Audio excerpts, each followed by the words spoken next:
Career की institute Kakadeo पहुंचे पूर्व डिप्टी सीएम दिनेश शर्मा ने की प्रेस वार्ता के दौरान मीडिया से कई सवालों के जवाब दिए। उनसे बात करते हुए अखिलेश यादव और राहुल गांधी के तीखे जवाब दिए। पहलगाम हमले में मारे गए कानपुर के लाल शुभम द्विवेदी के आवास पर पूर्व डिप्टी सीएम व राज्यसभा सांसद दिनेश शर्मा ने पीड़ित परिवार से मुलाकात कर उन्हें सांत्वना दी एवं सरकार द्वारा प्रत्येक कदम पर साथ रहने का भरोसा जताया। औपचारिक मुलाकात के बाद मीडिया से मुखातिब होने के बाद बताया कि मोदी सरकार द्वारा आतंकवाद के विरोध में कड़े कदम उठाए जा रहे हैं, जिसके तहत दो युद्ध के बाद भी कभी जल समझौता नहीं तोड़ा गया था, परंतु पहलगाम हमले के बाद जल समझौते को निरस्त कर पाकिस्तान की कमर तोड़ने का काम मोदी सरकार ने किया है। आगे बताए जो भी जरूरी सहायता होगी वो भाजपा सरकार पीड़ित परिवार की जाएगी। यह भी कहा है कि पाकिस्तान को पानी के लिए तरसाकर प्यासा मरने का काम वर्तमान सरकार का आतंकवाद के प्रति उठाया गया सबसे कठिन कदम है। कानपुर के विभिन्न कार्यक्रमों में यहाँ आना हुआ है, जो एक दर्दनाक घटना के अंतर्गत कानपुर के लाडले शुभम द्विवेदी जी का जो एक जघन्य अपराधियों के द्वारा जो उनकी हत्या की गई, मैं कहूँगा तो उनको हम लोग श्रद्धा सुमन अर्पित करने के लिए गए थे। केंद्र और प्रदेश दोनों सरकारें पूरे सभी परिवारों के साथ में हैं और मैं समझता हूं कि भारतवर्ष ने पहली बार जिस दृढ़ता से पाकिस्तान को सबक सिखाना शुरू किया है, शुरुआत में ही पूरे पाकिस्तान में भगदड़ मच चुकी है। एक तरफ सिंध में उनके खिलाफ विरोध हो रहा है तो दूसरी तरफ बलूचिस्तान में हो रहा है, तीसरी तरफ वो पानी के लिए तरसेंगे तो चौथी तरफ उनकी आर्थिक बंदी भी हो चुकी है, नाकेबंदी। यानी चारों तरफ से अब आज का समय तोप और मिसाइलों का जरूर है, लेकिन आज के समय ये जो उपकरण है वो मैं समझता हूं कि युद्ध से ज़्यादा युद्ध की नाकेबंदी होता है। और एक दृढ़ इच्छा शक्ति युक्त हमारे माननीय प्रधानमंत्री जब हैं देश में, तो देश की जनता को पूरा विश्वास है कि हमारे प्रधानमंत्री जी उनको उचित दंड देने की प्रक्रिया को शुरू कर चुके हैं। और मैं समझता हूं कि आज पूरा देश जो हमारे परिवार दिवंगत हुए हैं उनके साथ आज लोग खड़े हुए हैं। और इसी उससे देखा जाए तो आज हजारों की संख्या में जो पाकिस्तानी अवैध तरीके से रह रहे थे या बांग्लादेशी, उनका पलायन भी शुरू हो गया है। मैं इसे एक अच्छा संकेत मानता हूं। जब से केंद्र सरकार आई है तो केंद्र सरकार ने जो कहा था वो किया है। धारा 370 हटेगी तो हटी है। श्री राम जन्मभूमि मंदिर का निर्माण होगा, घोषणा किया तो होगा। उन्होंने कहा CAA लागू करेंगे तो लागू हुआ। ट्रिपल तलाक पास होगा तो पास हुआ। हमारे प्रधानमंत्री कहा करते थे कि वक्फ के जो इसमें घोटाले होते हैं या भ्रष्टाचार है वो समाप्त करेंगे और गरीब मुस्लिमों को राहत मिले और महिलाओं को अधिकार मिले, इसकी कोशिश करेंगे। वक्फ विधेयक भी पास हुआ है। और अगला लक्ष्य जिसको कहते हैं ना कि पहले से तय होते हैं, अब 1 नेशन 1 इलेक्शन का वातावरण भी बड़ी तेजी से तैयार हुआ है। और प्रधानमंत्री जी ने पहले कहा था कि हम गले लगाना भी जानते हैं और हम छेड़ते नहीं हैं। छेड़ता है कोई तो हम छोड़ते भी नहीं हैं। पाकिस्तान के अपराधियों ने छेड़ा है हिंदुस्तान के निरपराध निरीह एक आम शांतप्रिय नागरिकों को।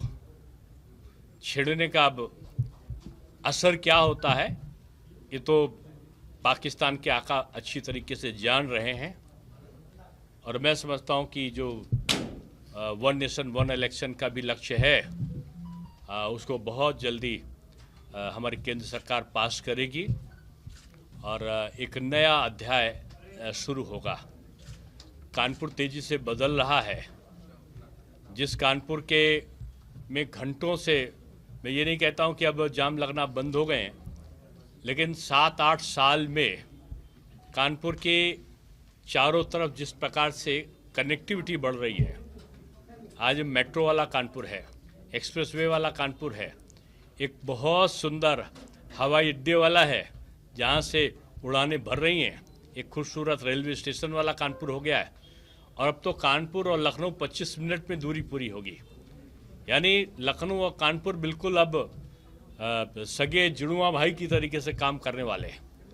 तो मैं कह सकता हूं कि ये केवल योगी जी और मोदी जी के सतत प्रयत्नों की परिणाम है, और यहाँ के हमारे जनप्रतिनिधि जिस प्रकार से जनसेवा में जुड़े हैं, जनता का विश्वास जिन्होंने हासिल किया है, चाहे हमारे सांसद हों, चाहे हमारी महापौर हों, और चाहे हमारे तेजस्वी विधायकगण हों, संगठन के नेतृत्व के अंतर्गत सब काम करके, और आज प्रधानमंत्री की और मुख्यमंत्री की योजनाओं का लाभ, चाहे वो आयुष्मान कार्ड का हो, चाहे सम्मान निधि का हो, राशन का हो, या आवास का हो, या कोई और चीज़ का हो, वो सीधे जनता को बगैर जाति के, बगैर संप्रदाय के भेदभाव के वो उसको पूरा कर रहे हैं। तो मैं यही कहूँगा कि कानपुर हमारी आर्थिक समृद्धि की उत्तर प्रदेश की राजधानी है, और ये आर्थिक समृद्धि का भी और अंग्रेज़ों को दांत खट्टे कराने वाले क्रांतिकारियों की भी भूमि रही है। माँ गंगा के आंचल में बसा है कानपुर, और ये उत्तर प्रदेश के निवासियों के हृदय की धड़कन है। इसलिए कानपुर का जो योगदान है वो कोई भूल नहीं सकता। यहाँ के बेटे का मैं कहूँगा एक तरीके का बलिदान हुआ है शुभम का, और से पूरा देश जागृत हुआ है, और आज देश सब एकजुट हुआ है उनको अपनी श्रद्धांजलि देने के लिए। सर, मृतक के परिजन जो है वो लगातार सही मैं अभी बात किया है और मैं परिजनों से मिला भी हूँ। माननीय मुख्यमंत्री जी स्वयं मिलकर गए हैं, और जाहिर सी बात है केंद्र सरकार और प्रदेश सरकार उनके साथ है। जो भी चीज़ नियमों के अंतर्गत आ सकती होगी वो सरकार उनके साथ ही है, तो उसमें कोई प्रश्न नहीं आता। अखिलेश जी 10 करोड़ रुपए परिजनों को सांत्वना देने की बात कर रहे हैं श्रद्धांजलि, तो सरकार से लगातार इस बात को पहले तो एक प्रश्न पूछना चाहिए था कि मऊ के या गाजीपुर के कहें, मऊ के एक बड़े कुख्यात प्रसिद्ध व्यक्ति के वहाँ पर उनके मरने पर गए थे वो, जिन पर आरोप भी थे, लेकिन शुभम के आने वाले में क्या था, इसका जवाब पहले दे देना चाहिए, उसके बाद इस प्रकार की बातें करनी चाहिए। कह रहे हैं कि मेरा उनसे कोई संबंध नहीं है, मेरे पार्टी के कार्यकर्ता वहाँ जा रहे हैं। तो उनसे संबंध था जो अपराध के क्षेत्र में थे, और उनसे संबंध नहीं है जो देश का एक अपने को ये बताते हुए शहीद हुआ उनका कि अगर वो चाहता तो कह देता नहीं मैं हिंदू नहीं हूँ। सांसद रामजीलाल सुमन पर जो नहीं, देखो हमला की कहीं कोई तारीफ नहीं कर सकता, लगातार नहीं कर सकता। देखिए किसी को कानून में को हाथ पे नहीं लेना होता है, और लेकिन लोगों को भी भड़काऊ बयानों से बचना चाहिए, लेकिन हिंसा का स्थान किसी को भी नहीं, हिंसा को अपने हाथ में या कानून को अपने हाथ में नहीं लेना चाहिए, ऐसा आग्रह सबसे रहता है। आप कह रहे थे कानपुर बदल रहा है, एनटीसी पीआईसी की मिलों की पूरी जमीनें पड़ी हैं, लाल इमली को छड़ाने के लिए सरकार बार बार कह रही है, 10 साल हो गए आज तक कुछ नहीं हुआ। कुछ होने वाला होगा तभी से आपसे प्रश्न कराया गया, होगा जो भी कहा है सरकार ने वो होगा। परसों राहुल गांधी जी आ रहे, क्या लगता है सर यूपी के 2 लड़कों की जोड़ी टूट रही है? अखिलेश ने राहुल गांधी जी अयोध्या के पास जाते हैं लेकिन राम मंदिर नहीं जाते हैं, बनारस जाते हैं बाबा विश्वनाथ के वहाँ नहीं जाते हैं, मथुरा जाते हैं श्री कृष्ण जन्मभूमि नहीं जाते हैं। उनके आदरणीय पूज्य राहुल जी के लिए पूज्य उनके जीजा श्री कहते हैं कि बीजेपी ने उत्पीड़न किया था इसलिए लोग मार दिए गए।